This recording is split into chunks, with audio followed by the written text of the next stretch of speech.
다 합시다. 더 이상 제대로 된 말씀이 없이 신앙생활 하는 건 위험하다.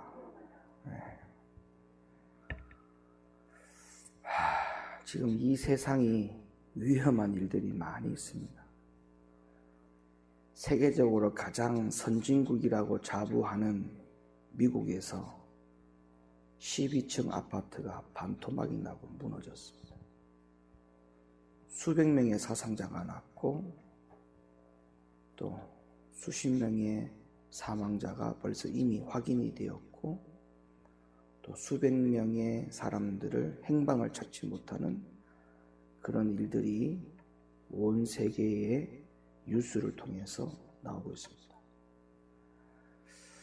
아마 그들은 그 아파트에 살면서 그 아파트가 그렇게 무너지고 자기들의 목숨이 오늘 끝날 거라고 생각을 했던 사람들 아마 한 명도 없을 거라고 생각했습니다. 오늘 내가 이 아파트에서 잠을 자면서 오늘 내 생명이 마지막이라 했으면 그 아파트에서 다 나왔겠죠. 다 몰랐을 겁니다. 이 세상은 위험한 일들이 너무 많아요. 우리가 모를 뿐입니다. 인식하지 못하고 인지하지 못할 뿐입니다. 저는 그 뉴스를 보면서 이런 생각을 해봤습니다. 우리가 과연 신앙생활과 영적 생활에 우리가 인지를 못하고 위험한 상황에 있음에도 불구하고 우리가 저 아파트에서 오늘 내 목숨이 끝날 것이다 라고 생각을 하는 사람처럼 우리는 과연 그렇게 무지하게 신앙생활하는 부분은 없을까? 안전하다 생각하고 있고 더 나아가서는 내 신앙생활과 영적 생활에 아무런 문제가 없다라고 생각하고 있고 아니면 이 정도는 괜찮다. 지금처럼도 괜찮다. 별일이 있겠냐? 아니면 나는 구원받을 수 있어. 나는 하나님 나라의 백성이야. 하나님의 자녀야. 이렇게 확신에 가득 찬 믿음 생활을 우리가 오해와 착각으로 하고 있는 것은 아닌가 등등의 여러 생각을 제가 하면서 이번 주에 우리 성도들과 우리가 이 부분에 대해서 한번 좀 더 짚고 넘어가야 되겠구나 라는 생각을 하게 됐어요. 우리 영적 신앙생활에 위험한 수준은 없는가? 또 위험한 부분은 없는가? 내 현재의 주소는 어디인가? 우리가 다시 한번 좀 생각을 해봐야 되겠다는 생각을 가지고 오늘 말씀을 제가 좀 준비를 했습니다. 우리가 예수를 믿고 그분에 따라서 신앙생활을 하는 이유가 뭐라고 생각하십니까? 여러분 스스로에게 한번 질문을 던져보고 스스로 한번 대답을 해보세요. 내가 신앙생활을 왜 하지? 내가 그분의 뜻에 따라서 신앙생활을 해야 될 이유가 뭐지? 필요성이 뭐지? 종교를 갖기 위해서? 아니면 교회를 다니기 위해서? 내가 그것 때문에 그분의 뜻에 따라서 신앙생활을 해야 되는 것일까? 왜 남들에게 바보라는 소리를 들으면서까지 내가 신앙생활을 하고 있을까? 일요일 주일을 한 번 쉬는 것 세상 사람들에게는 굉장한 보람이죠. 열심히 노동을 하고 일주일 동안 열심히 살 때 하루 정도는 자기를 위해서 휴식을 취하는 것 그거는 굉장한 인생의 보람인 것입니다. 낙입니다. 낙. 근데 그 낙마저도 우리는 누리지 못하고 교회 와서 봉사하고 충성하고 이렇게 신앙생활하는 모습들을 그들에게 눈에는 어리석은 것처럼 바보인 것처럼 우리가 그렇게까지 하면서까지 신앙생활하는 이유가 뭘까? 종교를 가지기 위해서? 교회를 출석하기 위해서? 아닙니다. 그것 때문에 이렇게 우리가 희생하는 것은 너무나 가치가 없는 것이죠. 종교를 갖기 위해서 그렇게 하는 것이라면 매주 나올 필요 없습니다. 그죠? 매주 나올 필요 없잖아요. 종교를 갖기 위해서. 여러분 절에 다니는 사람이 불교라고 하는 종교를 가지고 있으면서 매주마다 절에 가는 사람 봤어요? 저는 그런 사람 드물다고 생각합니다. 그런데 그들은 어쩌다가 한 번씩 절에 가는 것도 그들의 종교가 뭐냐고 그러면 불교라고 말하잖아요. 그러니까 종교를 갖기 위해서 매주마다 우리가 교회를 가고 열심히 충성하고 봉사하고 10의 1조의 예물을 이렇게 철저하게 드린다? 아닙니다. 교회를 출석하기 위해서 그것도 아닙니다. 그럼 우리가 왜 이렇게 하느냐? 이유는 딱 하나입니다. 구원이 있기 때문에 그래요. 맞죠? 구원이 있기 때문에 그래요. 구원이 있기 때문에. 구원이 있기 때문에 주일 성수를 하는 것이고, 구원이 있기 때문에 믿지 않는 사람들 눈에 보이는 그런 어리석은 그런 생활을 하는 듯한 그러한 모습을 비추는 가운데서도 우리가 이렇게 매주마다 열심을 내는 이유가 뭐냐?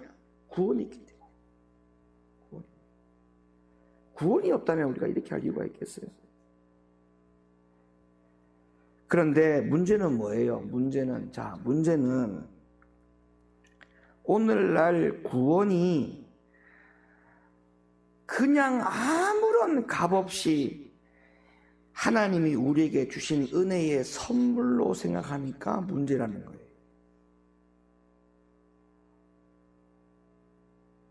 아무런 값 없이 우리에게 이루어 주신 은혜의 선물로만 알고 있기 때문에 교회 안에 성도들은 내세에 대한 열정인 소망과 영적인 소망과 열정이 없이 교회를 다니면서도 육신의 것에 소망을 두고 살아가는 현실에 놓여 있다는 것입니다.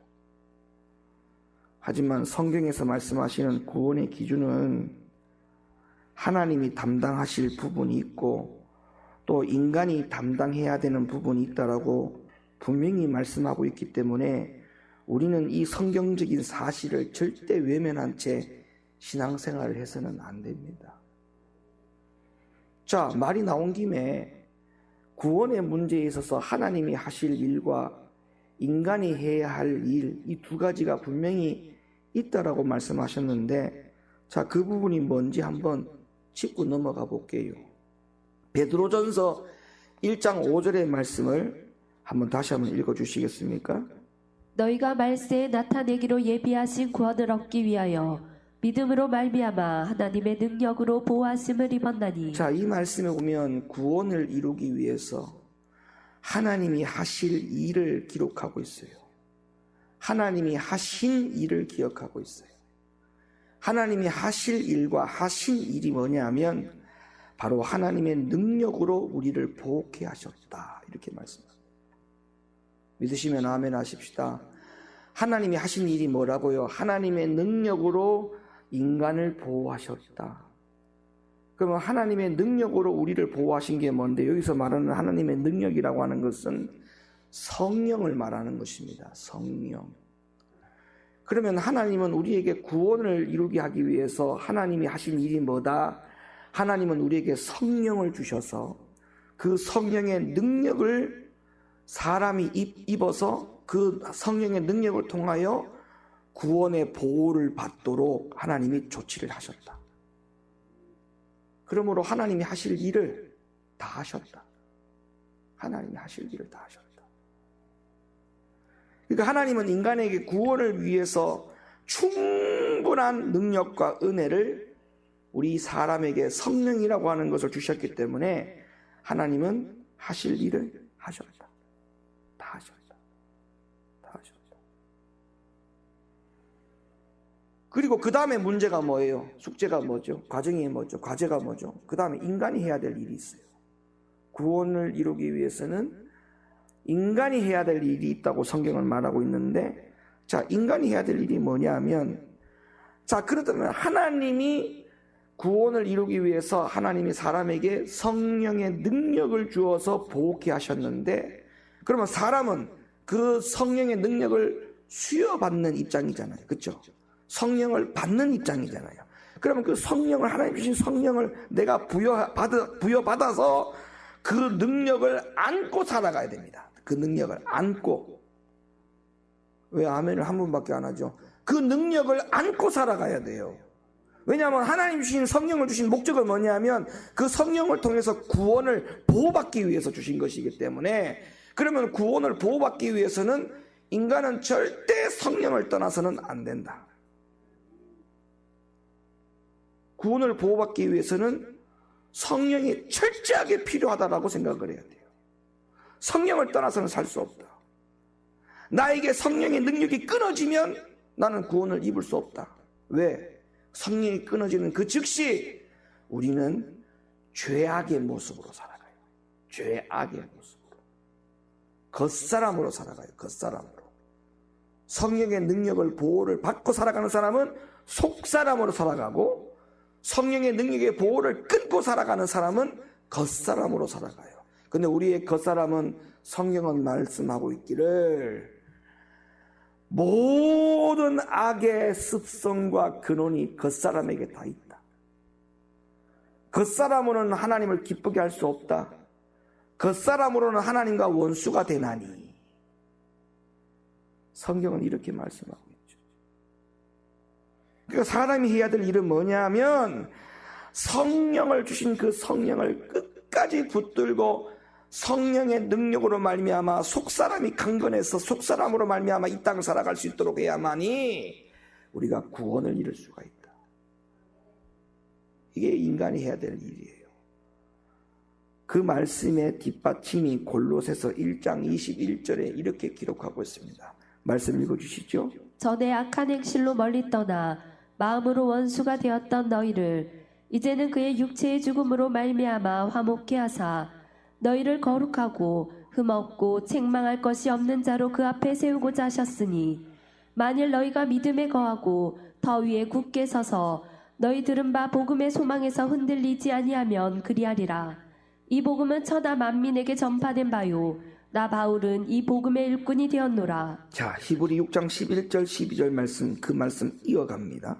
우리가 간절히 원하는 것은 너희 각 사람이 동일한 부지런을 나타내어 끝까지 소망의 풍성함에 이르러 게으르지 아니하고 믿음과 오래 참음으로 말미암아 약속들을 기업으로 받는 자들을 본받는 자 되게 하려는 것이니라. 아멘. 인간이 해야 될 일들에 대하여 사도 바울이 스스로 나열을 쫙 해놨어요. 뭐라고 나열을 해놨어요? 너희가 믿음에 거하고 그 믿음의 터 위에 굳게 서서 흔들리지 말라. 이게 겉사람으로 가능합니까? 속사람으로 가능하죠. 속사람으로 가능하죠. 겉사람으로는 이 일이 절대 가능하지 않습니다. 성령의 능력을 부여잡고 성령의 능력으로만 사는 자에게만 이 말씀을 이룰 수가 있어요. 그리고 또 뭐라고 말합니까? 끝까지 소망의 풍성함에 이르러 게으르지 아니하고 믿음과 오래 참음으로 말미암아. 믿음과 오래 참음이 겉사람으로만 가능하겠습니까? 가능하지 않습니다. 근데 뭐예요?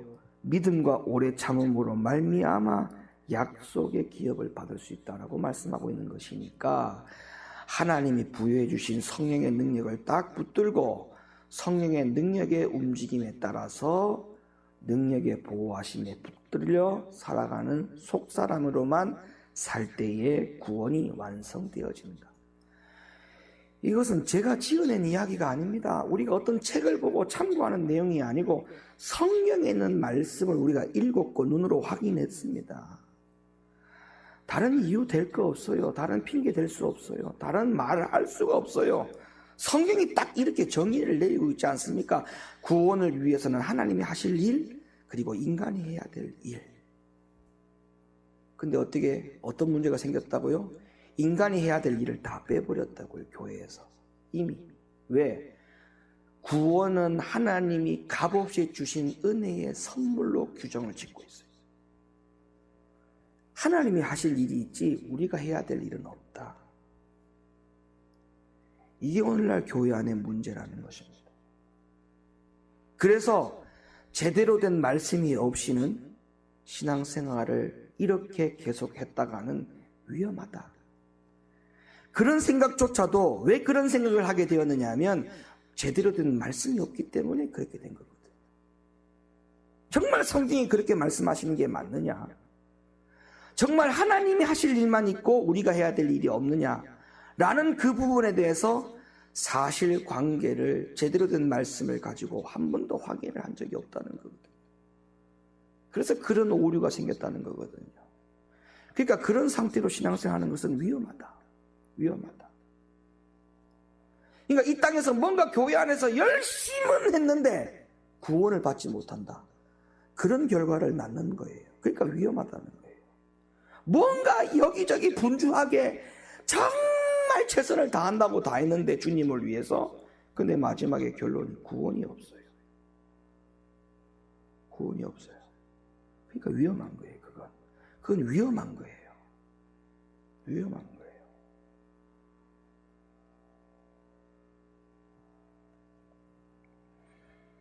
여러분, 믿음의 터 위에 굳게 서서 신앙생활 하는 것이 중요한 것이지, 믿음의 터 위에 굳게 서 터가 굳지 않는 상황에서 거기 위해서 아무리 분주하게 여러 가지 액세서리가 많이 걸려있는 신앙생활을 한다고 해서 그게 여러분 보람된 일이 절대 아니라는 사실.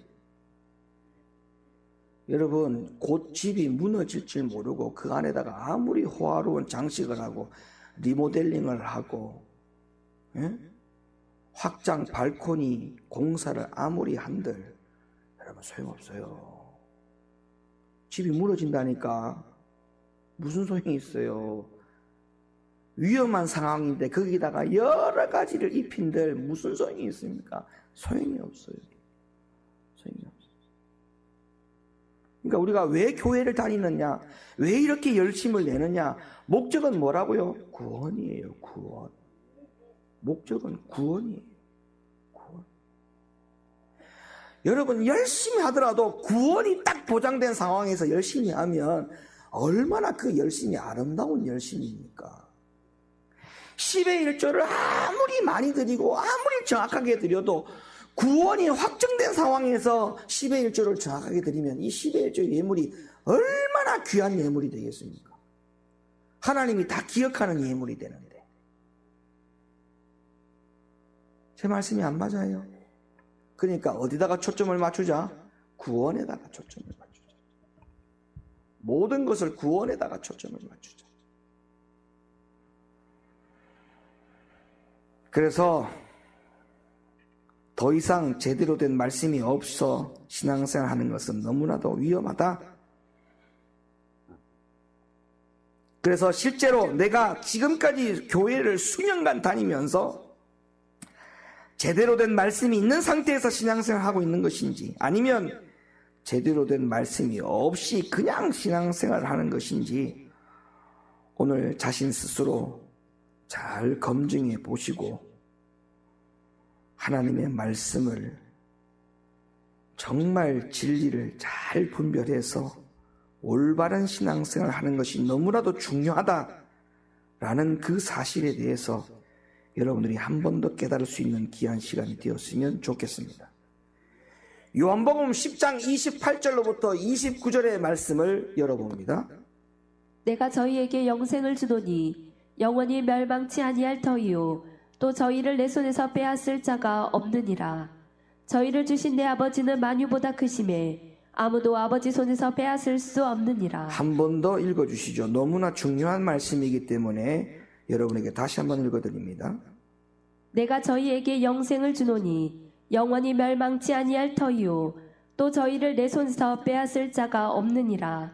저희를 주신 내 아버지는 만유보다 크심에 아무도 아버지 손에서 빼앗을 수 없느니라. 여러분, 이 읽으셨던 성경 구절은 구원받은 사람은 절대 주님으로부터 그 구원이 빼앗기거나 버림을 받을 리가 없다라고 주장하는 데 있어서 가장 대표적으로 사용하는 성경 구절 중에 하나입니다. 오늘날 많은 성도들이 이 요한복음 10장 28절과 29절 말씀 때문에 교회를 다니는 사람은 전부 다 구원을 받는다라고 생각하고 있어요. 왜?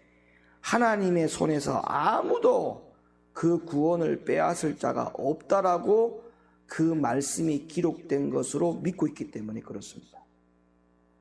그런데 정말 과연 그럴까요? 이 성경 구절을 정확하게 해석을 해야 됩니다. 요한복음 10장 28절 29절만 딱 떼어내가지고 이 말씀을 그대로 믿으면 정말 위험한 상황에 빠집니다. 왜 위험한 상황에 빠지는지를 제가 말씀을 드릴게요. 자, 이 구절을 보면 선한 목자가 자기 양에게 이렇다라고 말하고 있는 부분이에요. 누가 누구에게? 선한 목자가 누구에게? 자기 양에게. 다시 말씀드립니다. 이 구절은 선한 목자가 자기 양에게 이렇다라고 말하는 부분이라고 분명히 말씀을 드렸어요. 뭐라고 말씀을 드리고 있냐면 선한 목자가 자기 양에게 아무도 너희들을 내 손에서 빼앗을 자가 없다 이렇게 말하고 있는 거예요. 선한 목자가 자기 양에게. 하지만 이게 무슨 의미인지를 정확하게 우리가 알려면 이 구절의 앞부분이 뭐라고 기록되고 있는지를 절대 무시하거나 덮으면 안 됩니다. 이 성경 구절 바로 전에 목자가 말하고 있는 자기의 양이 어떤 양으로 정의하고 있는지를 먼저 살펴야 돼요. 그러니까 다 양이 아니고 자기 양이란 말이에요. 자기 양. 그러면 자기 양의 자격을 갖춘 자가 어떤 자가 자기 양인지를 말하고 있다고 해요. 그 앞에 성경 구절에 보면. 그러면 아무도 그 구원을 손에서 빼앗을 자가 없게 되는 양이 되려면은 자기 양이 돼야 돼요. 자기 양. 이해가 되세요? 자기 양의 기준에 부합이 돼야 돼요. 그러면 이 앞에 구절에 자기 양이 어떤 양인지를 정의하고 있단 말이에요. 자, 26절 보세요. 그 앞에 26절에 자기 양의 기준이 나와요. 너희가 내 양이 아니므로 믿지 아니하는도다. 자, 자기 양이 아닌 양도 있어요, 지금. 맞아요, 안 맞아요? 자기 양이 아닌 양도 있고, 그 다음에 자기 양에 대해서 말씀하고 있는 거예요. 자기 양. 선한 목자의 자기 양이 누군가. 그 다음 말씀. 내 양은 내 음성을 들으며 나는 저희를 알며 저희는 나를 따르느니라. 그러니까 결론이 이미 나왔어요. 28절과 29절에 해당되는 양은 누구냐? 바로 자기 양이에요. 자기 양이 누구라고요? 내 음성을 듣고 목자를 알고 목자를 따르는 양이 될 때에 자기 양이에요. 이 양은 결코 내 손 외에는 그 누구도 그 누구의 손을 통해서 그 너희의 구원의 양의 목숨을 빼앗아 깔 자가 없다는 겁니다. 그러면 28절과 29절의 이 말씀을 가지고 한 번 구원은 영원한 구원이다라고 가르치는 것은 정말 위험천만한 거예요. 누구냐? 그 대상자를 왜 이야기를 안 하는 거예요? 자기 양이 누구냐라고 하는 그 이야기를 분명히 26절에서 하고 있어요. 내 양은 내 목자에 대한 음성을 알고 그 목자의 음성을 따르며 그 목자를 잘 아는 자다. 그 양은 주님이 지킨다는 거예요. 그러면 이 말을 바꿔서 한번 말해볼게요. 그 앞에 너희가 내 양이 아니므로, 그러면 너희가 내 양이 아니므로라고 하는 그 말씀 다음 구절에는 빼앗길 수가 있다는 거예요? 없다는 거예요? 내 양이 아닌 양은 뺏길 수도 있다는 말씀이 생략된 거 아니겠습니까? 이 말씀이. 그러니까 제대로 된 말씀이 없이 신앙생활하는 것은 너무나 위험한 거예요. 제대로 된 말씀이 없이. 내 양이 아니라 해서 내 양이 아니다. 내 양이 아닌데 아무도 아버지 손에서 빼앗을 자가 없다라고 믿고 있는 내 양이 아닌 양들이 있다니까요. 에? 내 양이 아니므로 그 양들이 지금 뭐 하고 있다고요? 아버지 손에서 빼앗을 자가 없다라고 하는 이 말씀을 믿고 있다고요. 내 양이 아닌 부분 사람들이. 그러니까 문제라는 겁니다. 28절, 29절 이 말씀을 적어도 확신을 갖고 이 말씀은 나의 말씀이다라고 믿고 확신 정도 하려면은 그 앞에 자격을 갖추어야 돼요. 목자의 음성을 듣고 목자의 음성을 따르는 자. 목자의 음성을 따르는 자.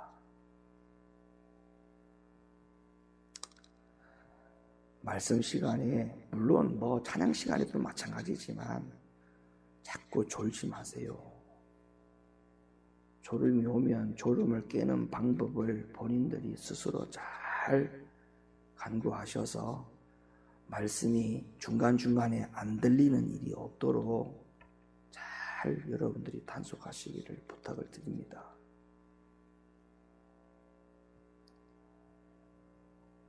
그러니까 이 요한복음 10장 28절과 29절의 말씀에 대한 가장 중요한 것은 내 양이 누구냐, 내 양이 누구냐, 여기에 초점이 분명히 하지 않으면 이 말씀을 엉뚱하게 해석을 하고 엉뚱하게 오해하여 믿고 확신하는 경우가 생기는 것이기 때문에 정말 위험천만하다는 사실을 여러분들은 금방 확인을 하셨습니다.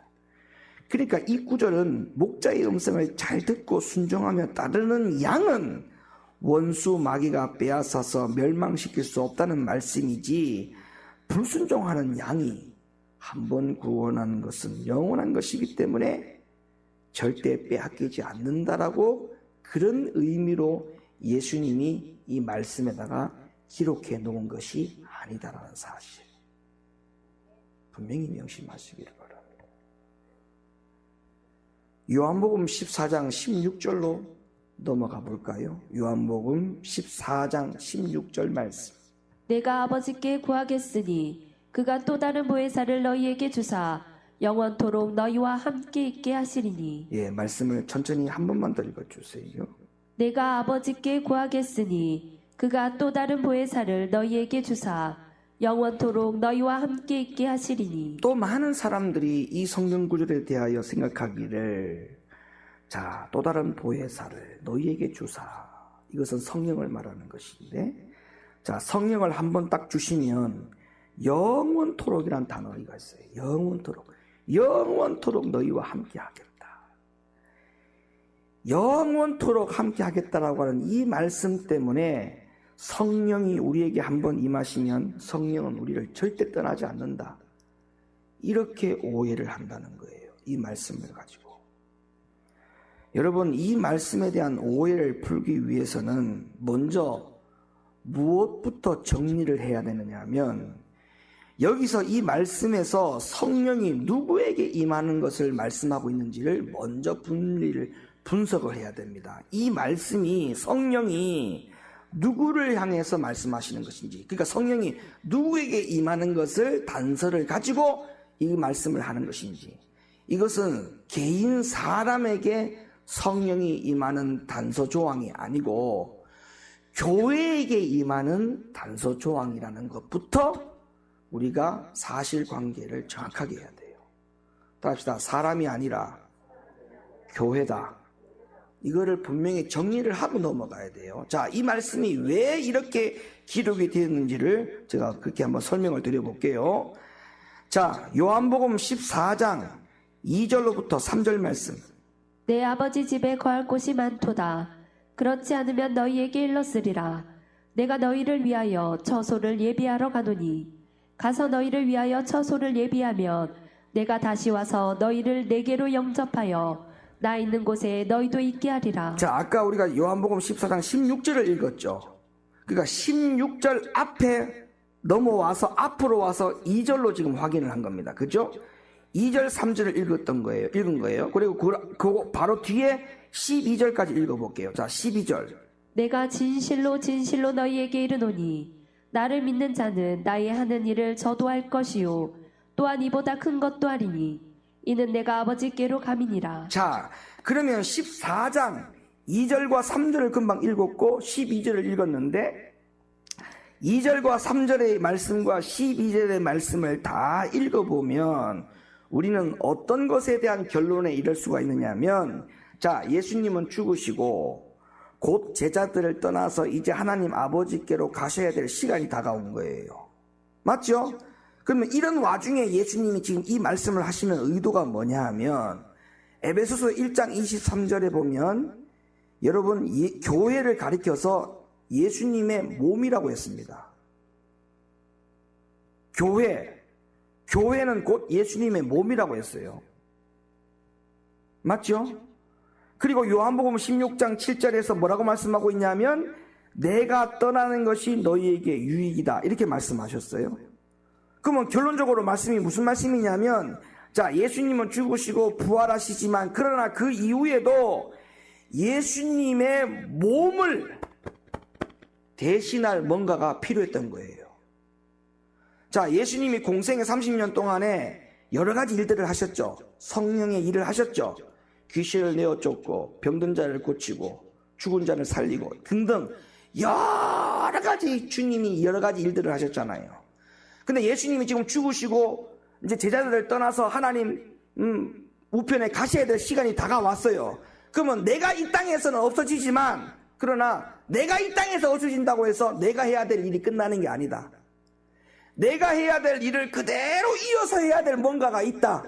그게 뭐라는 거예요? 교회라는 거예요. 교회. 교회는 예수님의 몸, 그 몸의 연장선, 예수님의 30년 공생애 동안에 하셨던 그 모든 일들이 그대로 계속 하나님 나라가 다시 임할 때까지, 내가 이 땅에 다시 올 때까지 그대로 계속 이어서 해야 될 예수님의 몸의 연장선에 있는 그것이 뭐다? 교회다. 교회. 교회. 그러면 교회를 통해서 성령이 임하여서 그 성령이 임한 교회를 통해서 예수님이 하신 일들을 그대로 이어가도록 하겠다. 그러면 자, 그래서 오늘날 교회가 조금 전에 12절에 말씀한 것과 같이 예수님의 공생의 기간 동안에도 하신 일도 그 교회가 사역을 해야 되고, 그리고 더 중요한 것, 이보다 더 큰 일도 하라고 말씀하셨어요. 예수님이. 맞죠? 내가 해야 될 일도 하고 그보다 더 큰 일도 하라고 주님이 직접 말씀하셨다고요. 그러면 오늘날 교회의 사역이 뭐냐 하면 예수님이 하신 사역, 예수님이 하신 사역 중에 가장 중요한 사역이 뭐예요? 말씀 사역. 맞죠? 그리고 성령 사역. 말씀 사역과 성령 사역 두 가지 다 예수님은 하셨어요. 어느 한 가지에 소홀함이 없었어요.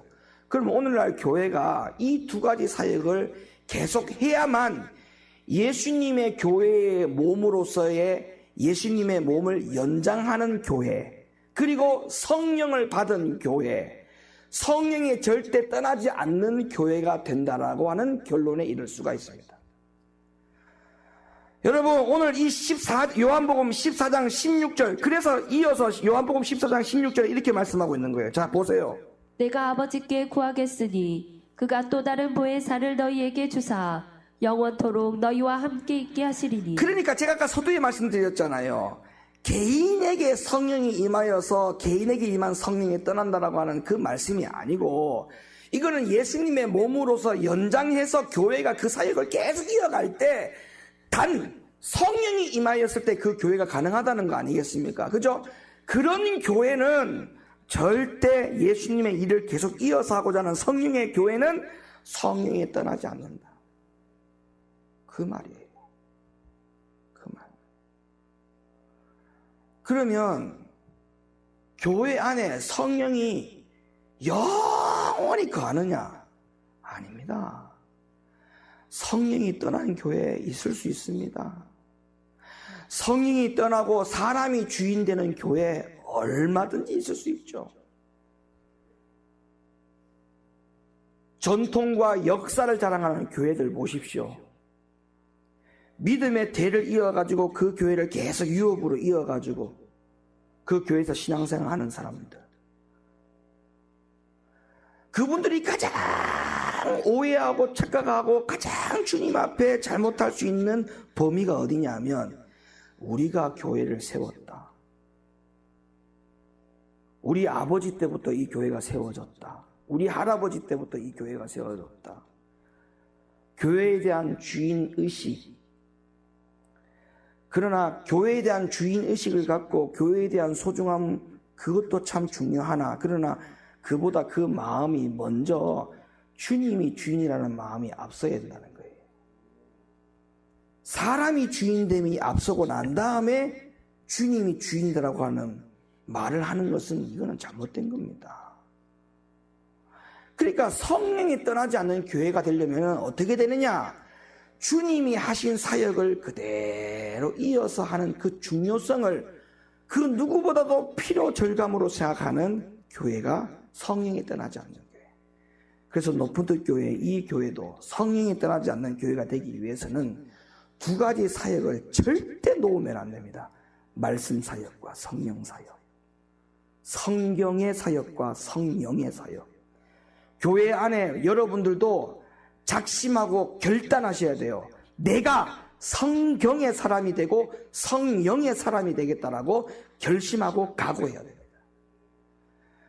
성경의 사람은 필요 없고 성령의 사람만 된다든지, 또 성령의 사람은 필요 없고 성경의 사람만 돼야지, 절대 그렇게 될 수 없습니다.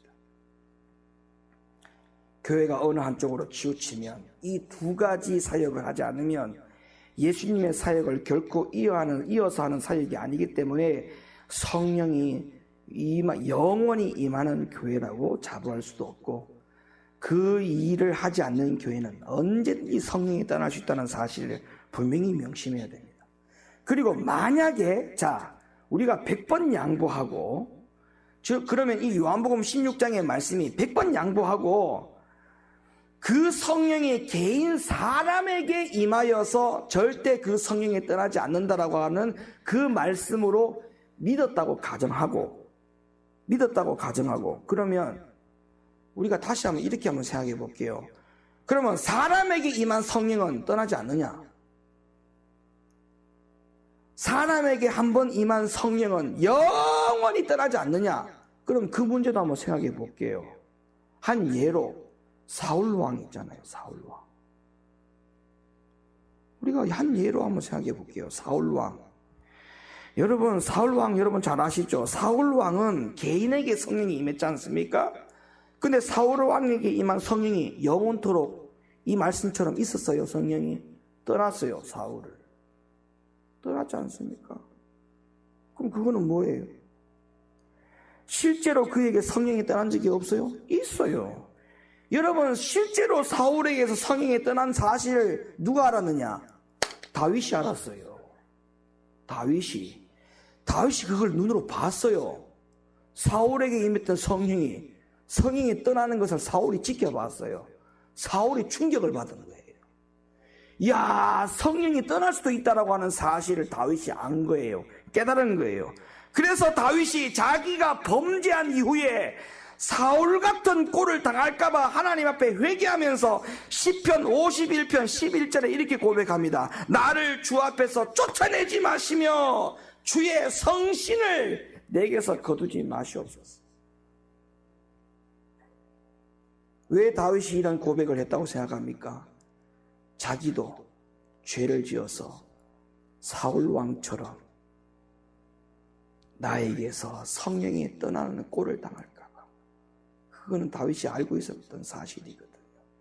그러니까 철저하게 회개하면서 시편 51편 11절에 주여 나에게서 떠나지 마옵소서. 주의 성신을 나에게서 하나님이여 거두지 마시옵소서. 한번 성령이 임해서 영원히 떠나지 않는다는 그 말씀이 맞다면, 여러분, 사울이 왜 성령이 떠났고 왜 다윗이 또 자기가 범죄한 이후에 주의 성신을 나에게 거두지 말라는 말씀을 왜 했겠습니까?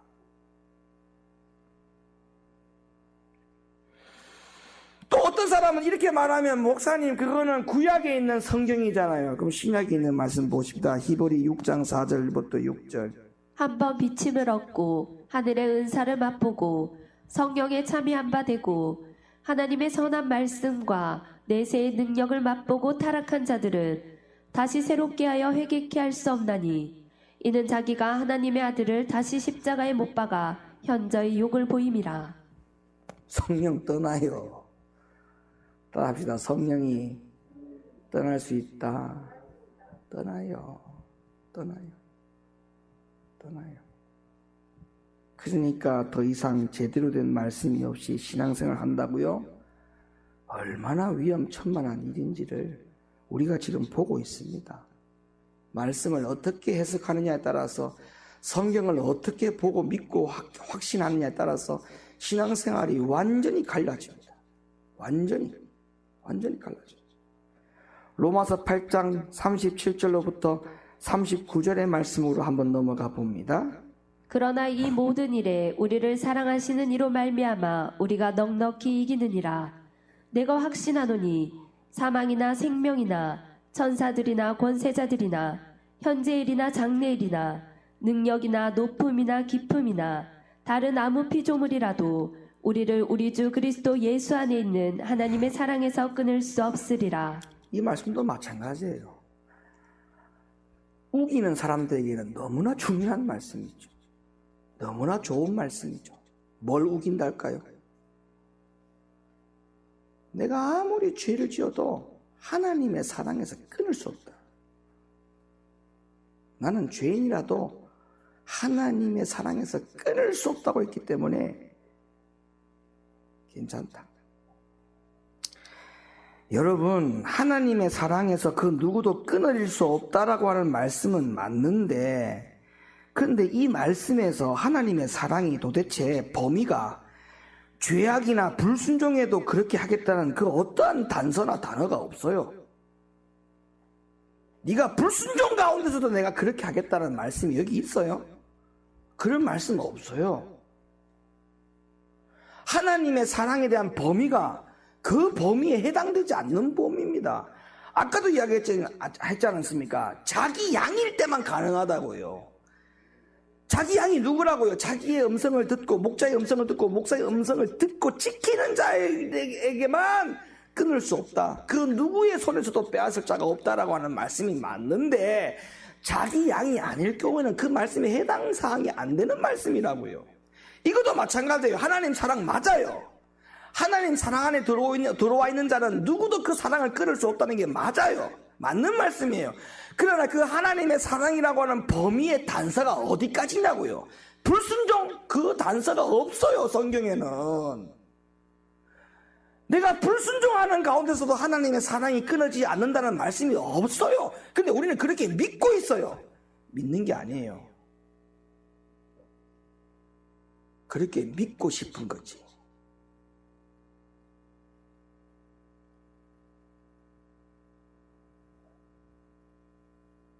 자, 이 말씀도 한번 봅시다. 자, 37절 앞부분 36절 말씀 보십시다. 기록된 바 우리가 종일 주를 위하여 죽임을 당케 되며 도살할 양같이 여김을 받았나이다 함과 같으니라. 그러나 이 모든 일에 우리를 사랑하시는 이로 말미암아 우리가 넉넉히 이기느니라. 36절 말씀 보고 37절을 봐야지요. 37절 말씀이 하늘에서 뚝 떨어진 게 아니에요. 36절 말씀도 좀 보세요. 36절은 다 눈에 감아놓고 다 눈에 감기고, 이걸 다 36절은 통째로 가려요. 통째로 가리고 37절만 보고 싶은 거야. 37절만. 36절은 별로 안 보고 싶어. 여러분, 주님을 위해서 죽임을 당케 되며 도살할 양같이 여김을 받았나이다 함과 같으니라. 그러나 이 모든 일에 우리가 사랑하시는 이로 말미암아 우리가 넉넉히 이기느니라. 이기는 자만 그렇다는 거잖아요. 결론적으로 이기는 자. 신앙생활에 이김이 없이, 하나님 말씀 순종함에 이김이 없이 날마다 지고 불순종하고 그렇게 살아가는 사람도 하나님의 사랑이라고 하는 해당 사항에 들어가지 않아요. 여러분, 이 부분에 대해서 더 확고한 말씀 17절 18절 말씀 보시면 됩니다. 자, 17절 18절 말씀 뭐라고 기록되어 있는가를 보세요. 로마서 8장에 자녀이면 또한 후사 곧 하나님의 후사요 그리스도와 함께한 후사니 우리가 그와 함께 영광을 받기 위하여 고난도 함께 받아야 될 것이니라.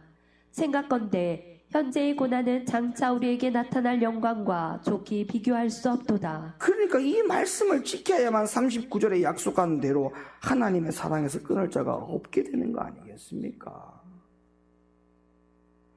고린도 후서 1장 21절 22절로 한번 넘어가 봐요. 우리를 너희와 함께 그리스도 안에서 경고케 하시고 우리에게 기름을 부으신 이는 하나님이시니 저가 또한 우리에게 인치시고 보증으로 성령을 우리 마음에 주셨느니라. 자, 이 말씀도 마찬가지예요. 자, 경고케 하셨다. 이 말씀에 굉장히 초점을 많이 맞추는데 이 구절만 생각하면 우리 쪽에서의 협력이 필요 없이 하나님께서 일방적으로 우리를 경고케 하시는 것으로 착각하기 쉬운데, 그러나 이 구절의 뒷부분을 보면 하나님이 우리를 경고케 하시는 것은 일방적인 것이 아니고 분명히 상호 협력적이라는 것을 알 수가 있습니다. 자, 24절에 뭐라고 되어 있냐? 이는 너희가 믿음에 섰음이라. 뭐라고요? 이는 너희가 믿음에 섰음이라. 그래서 이 말을 다시 종합해 보면 우리가 그리스도 안에서 믿음에 서 있지 않는 한 하나님은 우리를 경고케 하실 수 없다는 것입니다. 그렇다면 하나님은 일방적으로 우리를 경고케 하셔서 절대 버림을 받지 않을 것이라고 주장을 하게 된다면 이거는 굉장한 오해입니다. 이와 유사한 구절이 에베소 1장 13절 14절에도 있어요. 자, 보세요. 거기에 그 안에서 너희도 진리의 말씀 곧 너희의 구원의 복음을 듣고 그 안에서 또한 믿어 약속의 성령으로 인치심을 받았으니 이는 우리의 기업의 보증이 되사 그 얻으신 것을 구속하시고 그의 영광을 찬미하게 하려 하심이라. 자, 여기에서 여러분 가장 중요한 단어 제가 두 가지 알려드릴게요. 인치심과 보증. 자, 인과 보증입니다. 인과 보증. 여러분 이 말씀에서 성령으로 인, 그 다음에 성령으로 보증, 이 두 가지가 다 필요합니다. 인과 보증. 이 말씀이 단어가 왜 중요하냐면, 자, 여러분 한번 인으로 끝난다고 생각하면 큰 오산입니다. 여러분 성경에 보세요. 인이 한 번으로 끝난 게 아니에요. 다니엘서의 예언에서 인. 여러분 다니엘서 예언에서 인을 보세요. 다니엘서 12장 9절에 보면 마지막 때까지라고 하는 일정 기간이 있었어요.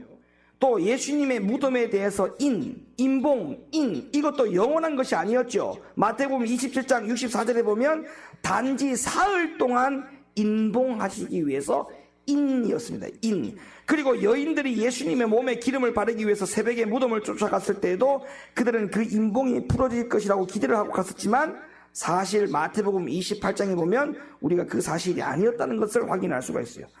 또한 사단은 1000년 동안 무적행의 인봉이 되어 있을 것이라고 계시록 20장 3절 7절에 기록하고 있지만, 그러므로 성령의 한번 인침이 그 사람을 무조건 영원한 것으로 보장한다라고 생각해서는 안 됩니다.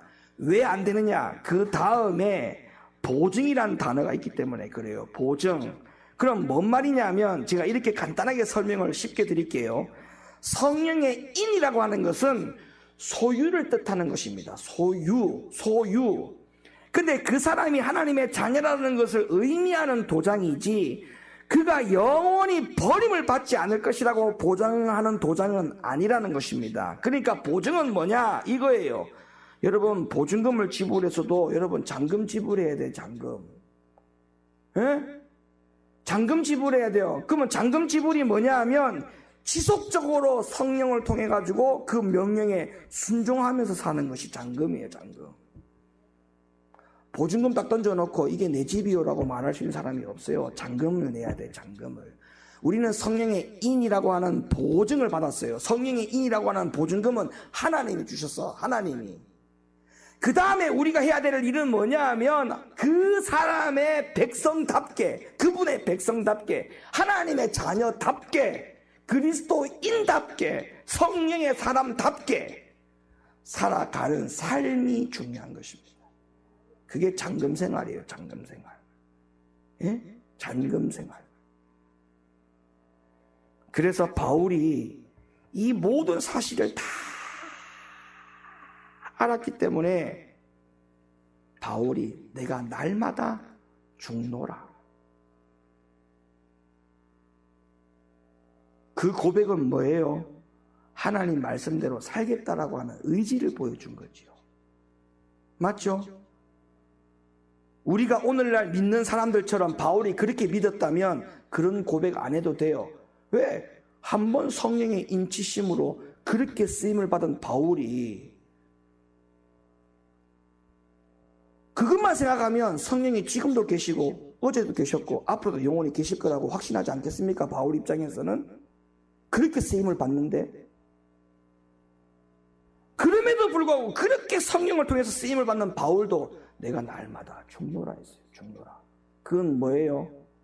성령이 날마다 인을 통해서 공급을 받아가지고 성령에 붙들려 살아가는 그 바울임에도 불구하고 내가 순간적으로 성령이 떠나시면 자기는 육신의 사람이 되는 것이 뻔하기 때문에 내가 날마다 죽노라 고백인 거예요.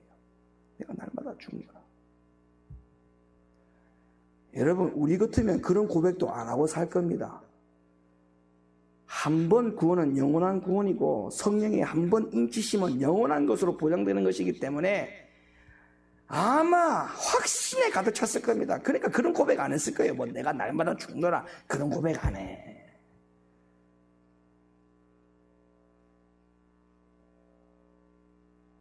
날마다 죽노라고 고백했다고요, 바울은. 그럼에도 불구하고 날마다 죽노라. 날마다 죽노라. 그러면서도 가는 곳곳마다 말씀하기를 육신의 것으로는 하나님을 기쁘시게 할 수 없다. 하나님과 원수가 되나니.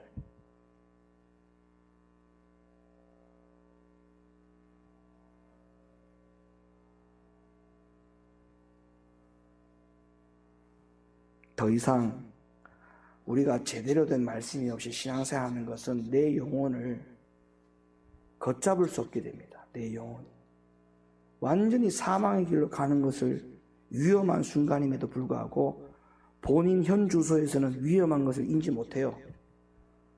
마치 며칠 전에 미국에서 아파트 12층이 반쪽알이 나서 무너져가지고 사람이 다 잿더미 안에 들어가는 그런 엄청난 사상자의 사건이 난 것처럼 몰라요. 그러면서도 위험한데도 불구하고 교회를 계속 다니고 있어요. 위험한 줄 모르고 교회를 다니고 있다고. 내가 이러다가 지옥 간다. 내가 이러다가 구원 못 받는다. 오늘 주님이 내 영혼을 걷어가시면, 목숨을 걷어가시면 어떻게 할 것인가에 대한 생각을 전혀 안 하고 있어요. 뭐 이번 주에도 못 지키면 다음 주 지키지 뭐. 이런 생각이에요. 이게 바로 위험한 걸 모른다는 거예요. 위험한 걸. 오늘 이 아파트가 무너질 것을 알면 그 아파트에 안 들어가요. 안 들어간다니까요. 절대 들어갈 수 없어요. 안 들어가요. 내가 오늘 영혼이 끝난다. 내가 오늘 죽는다. 라는 사실을 알면 말씀이 없이 신앙생활 하는 것을 그대로 놔둔다고요? 절대 그럴 수 없어요. 그럴 수 없어요.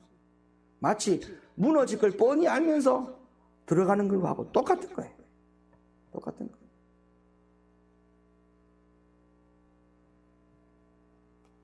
우리 높은 교회 성도 여러분, 하나님의 진리의 말씀을 외면하지 말고 내가 믿고 싶은 대로 믿지 말고 하나님의 말씀을 눈으로 보고 읽고 확인한 이상 이 또한 성령의 깨달음으로 우리에게 주시는 것도 하나님의 큰 은혜입니다. 남들이 보지 못하고 깨닫지 못했던 하나님의 말씀을 우리가 보고 깨달을 수 있다고 하는 이 자체도 성령이 우리에게 주시는 은혜입니다. 은혜. 이 은혜를 가장 큰 은혜로 생각하고 하고 제대로 된 믿음 생활을 하기 위해서는 제대로 된 말씀이 필요하다고 하는 이러한 절대적인 사명에 여러분들이 목숨을 걸고 신앙생활을 귀하게 잘 감당하시기를 예수님의 이름으로 간절히 축원을 드립니다.